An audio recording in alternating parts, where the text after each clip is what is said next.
Hi welcome back to my channel. మనం ఈరోజు కృష్ణానదిలో ఉన్న 1890 దశకం నాటి బ్రిటిష్ వారి చరిత్ర చూడబోతున్నామండి. త్వరలో కనుమరుగైపోతుందండి. చూస్తున్న పిల్లర్స్ అన్ని రిమూవ్ చేస్తున్నారు. 1890 దశకం నాటి చరిత్ర చూస్తున్నారు కదండి. ఎంత స్ట్రాంగ్గా వేశారంటే పిల్లర్స్. మనం ఇప్పుడున్న ఇంజనీరింగ్ వ్యవస్థకి అప్పుడున్న ఇంజనీరింగ్ వ్యవస్థకి చాలా తేడా ఉందండి. చూస్తున్నారు కదా భారీగా. పాత రోజుల్లో ఏ టెక్నాలజీ లేకుండా ఇంత హార్డ్గా పెద్ద రాళ్ళు అమర్చి ఒక గానుగ సున్నం తెచ్చి ఏర్పాటు చేయడం జరిగిందండి. చూస్తున్నారు కదండి. మనం చూస్తున్నది సీతానగరం వైపున్న వ్యూ చూస్తున్నామండి. ప్రెజెంట్ రన్నింగ్ లో ఉన్న రైల్వే గేట్స్ కూడా చూస్తున్నాము. ఇప్పుడున్న ఇంజనీరింగ్ వ్యవస్థకి అప్పట్లో ఉన్న ఇంజనీరింగ్ వ్యవస్థకి చాలా మార్పులు ఉన్నాయండి. చాలా స్ట్రాంగ్ గా వేశారు అప్పట్లో.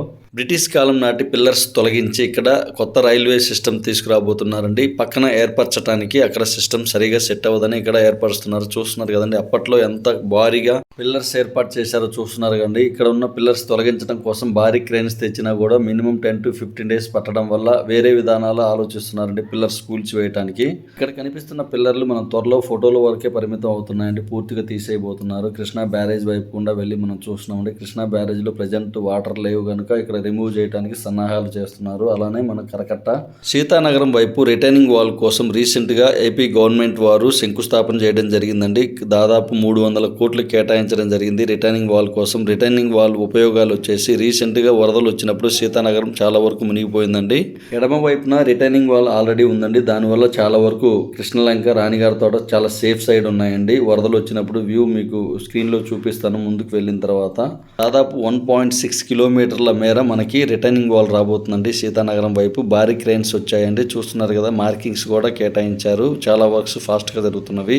లాస్ట్ ఇయర్ వరదలు వచ్చినప్పుడు చాలా డ్యామేజ్ జరిగిందండి సీతానగరం వైపు. అలానే తాడేపల్లి వైపు ఉన్న, కరకట్ట వైపు ఉన్న ప్రాంతాలు చాలా వరకు మునిగిపోవడం జరిగింది. చూస్తున్నారు కదండి. స్టెప్ బై స్టెప్ లెవెల్ లేపుకుంటూ వస్తున్నారండి. మనకు ఎడమ వైపు ఏదైతే కరకట్ట ఏర్పాటు చేశారో కుడి వైపున కూడా దాదాపు అలానే మనకు హైట్ లేపడం జరుగుతుంది. భారీ క్రేన్స్ సీతానగరం వైపు, తాడేపల్లి వైపు మొత్తం కరకట్ట వెంట లెవెల్ చేసుకుంటూ వస్తున్నారు. చూస్తున్న కనకదుర్గమ్మ వారధి వైపు జరుగుతున్న వర్క్స్ చూస్తున్నామంటే చాలా ఫాస్ట్ గా జరుగుతున్న వర్క్స్. 300 కోట్ల వ్యయంతో నిర్మిస్తున్నారు. కుడి వైపున కూడా రిటర్నింగ్ వాల్ కంప్లీట్ అయితే ఎన్ని వరదలు వచ్చినా కూడా విజయవాడకి అలానే తాడేపల్లికి వచ్చిన నష్టం ఏమి ఉండదండి. చాలా సాఫీగా వెళ్ళిపోతాయి వాటర్ నదిలోకి. సో చూస్తున్నారు కదా. భారీ క్రేన్స్ రావడం జరిగింది. కుడి వైపున రిటర్నింగ్ వాల్ కంప్లీట్ చేయడం వల్ల ప్రజెంట్ ఉన్న సీతానగరం వైపు అలానే తాడేపల్లి వైపు చాలా ప్రాబ్లమ్స్ క్లియర్ అవుతాయండి. రీసెంట్ గా వరదలు వచ్చినప్పుడు ఇది సిచ్యువేషన్. మనకు ఎడమ వైపున రిటైనింగ్ వాల్ ఉండడం వల్ల కృష్ణలంక, రాణిగారి తోట చాలా సేఫ్ అవడం జరిగింది. ఆల్రెడీ ఎడమ వైపున కంప్లీట్ అవడం జరిగిందండి. ప్రెజెంట్ వచ్చేసి చూస్తున్న వ్యూ వచ్చేసి కనకదుర్గమ్మ వారధి వైపున చూస్తున్న వ్యూ చూస్తున్నామండి. సీతానగరం చూస్తున్నాం స్క్రీన్ మీద. అలానే ఇప్పుడు ప్రెజెంట్ వాటర్ లేవు కాబట్టి వర్క్స్ సాఫీగా జరుగుతున్నవి. రీసెంట్ గా గవర్నమెంట్ వారు 300 కోట్లు కేటాయించడం జరిగిందండి రిటైనింగ్ వాల్ కోసం. ఇది కంప్లీట్ అయితే మనకు చాలా వరకు సేఫ్ అవుతుందండి సీతానగరం వైపు, తాడేపల్లి వైపు. ఇప్పుడు చూస్తున్న వ్యూ మొత్తం కూడా విజయవాడ క్లబ్ బ్యాక్ సైడ్ జరుగుతున్న వర్క్స్. ప్రెజెంట్ ఉన్న కూటమి గవర్నమెంట్ వారు 2024 ఎలక్షన్ లో హామీ ఇవ్వడం జరిగిందండి. కుడి వైపున ఉన్న రిటైనింగ్ వాల్ కంప్లీట్ చేస్తామని. దానికి అనుకూలంగానే శంకుస్థాపన చేయడం జరిగిందండి. వర్క్స్ కూడా చాలా ఫాస్ట్ గా చేస్తున్నారు. అలానే ఇప్పుడు కనిపిస్తున్న టెంపుల్ వచ్చేసి మనకి ఎప్పుడు వరదలు వచ్చినా కూడా మాక్సిమం కనిపిస్తున్న టెంపుల్ మాక్సిమం నెలలోనే ఉంటుందండి. లాస్ట్ ఇయర్ వచ్చిన వరదలకు చాలా వరకు నష్టం వాటిల్లిందండి. గేదెలు అన్ని కొట్టుకుపోయాయి. ఇప్పుడు చూస్తున్నారు కదండి. ఇక్కడ వర్క్ స్టార్ట్ అవుతున్నవి వారధి వైపు. రిటైనింగ్ వాల్ వల్ల చాలా ఉపయోగాలు ఉన్నాయండి. చుట్టుపక్కల ఉన్న ప్రాంతాలు చాలా సేఫ్ సైడ్ ఉంటాయి వరదలు వచ్చినప్పుడు. చూస్తున్నారు కదండి. మన కనకదుర్గమ్మ వారధి వైపు వ్యూ చూస్తున్నాం ప్రెజెంట్.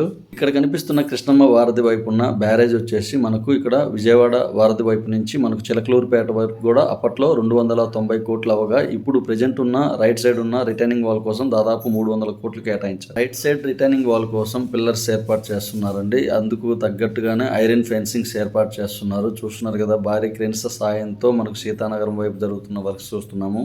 తాడేపల్లి, సీతానగరం వైపు జరుగుతున్న వర్క్స్ చూస్తున్నామండి. ఇక్కడ కంటిన్యూషన్ గా మనకు good news school Vijayawada club మీదుగా దాదాపు 1.6 కిలోమీటర్స్ లో ఇక్కడ ఇవ్వబోతున్నారండి returning wall. Right side returning wall.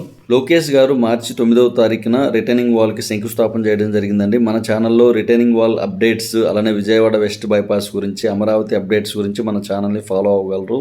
Present Kanakadurgamma వారధి వైపు ఉన్న వ్యూ చూస్తున్నామండి. చూస్తున్నారు కదండి. గత ప్రభుత్వంలో శంకుస్థాపన చేసిన రాళ్ళు చూస్తున్నామండి. చూస్తున్నారు కదండి. మనం కనకదుర్గమ్మ వారధి వైపు ఉన్న వ్యూ చూస్తున్నాము. విజయవాడ వైపు ఉన్న రిటైనింగ్ వాల్ చాలా హెల్ప్ చేయడం జరిగిందండి. 3 phases గా కన్స్ట్రక్షన్ చేశారు. ఈ రిటైనింగ్ వాల్స్ వల్ల రీసెంట్ గా వచ్చిన వరదలకు చాలా వరకు సేఫ్ అయ్యారు. ప్రెజెంట్ వచ్చేసి మనం కృష్ణలంక వైపు ఉన్నామండి. సాయిబాబా టెంపుల్ వైపు ఉన్నామండి. phase 3 వర్క్స్ లో భాగంగా ఈ రిటైనింగ్ వాల్ కంప్లీట్ చేయడం జరిగిందండి గత ప్రభుత్వం వాళ్ళు. రిటైనింగ్ వాల్ కి సమాంతరంగా మనకు హైట్ లేపుకుంటూ వచ్చారండి. సేమ్ వ్యూ వచ్చేసి మనకు కుడి వైపున జరిగే సీతానగరం వైపు జరిగే వర్క్స్ కూడా ఇలానే రాబోతున్నాయండి. చూస్తున్నారు కదండి, ప్రెజెంట్ ఉన్నది స్టార్టింగ్ లో ఉన్న కనకదుర్గమ్మ వారధి వైపున వ్యూ చూస్తున్నామండి. ఫస్ట్ టైం కనుక మన ఛానల్ చూస్తున్నట్లయితే ప్లీజ్ లైక్ చేయగలరు, సబ్స్క్రైబ్.